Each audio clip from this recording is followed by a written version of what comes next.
Facebook, Google ou Twitter seront-ils un jour lavés des contenus haineux qui y circulent tous les jours?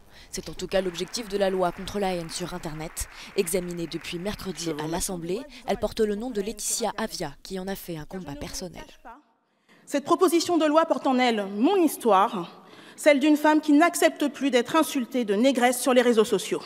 Et à vous, mes chers trolls, haters, qui vous croyez seuls cachés derrière vos écrans, vous qui êtes infiniment petits et lâches, sachez que nous nous battrons pour vous trouver et vous mettre face à vos responsabilités, car ce que nous engageons, c'est la fin de l'impunité.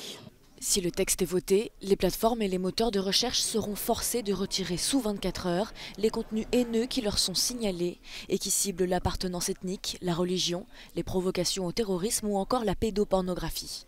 En cas de manquement, ces sites devront s'acquitter d'une amende de plus d'1 million d'euros. Et s'ils refusent d'allouer les moyens suffisants pour traquer les cyberharceleurs, Google et consorts verseront 4% de leur chiffre d'affaires mondial à l'État. Deux problèmes à ce stade soulevés par l'opposition mercredi. D'abord, les géants du net seront contrôlés non pas par un juge, mais par le Conseil supérieur de l'audiovisuel. Par conséquent, une autorité administrative va statuer sur des questions de liberté d'expression.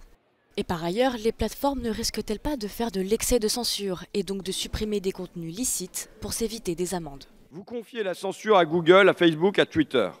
Une censure privée surtout, et pire, une censure technologique. Enfin, les réseaux sociaux auront l'obligation de coopérer avec la justice et de fournir les adresses IP des haters sous pseudo. Jusqu'ici, ils l'ont fait dans des cas rarissimes.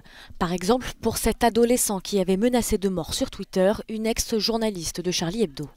Dans la soirée, les députés ont voté l'obligation de retrait des contenus haineux en ligne.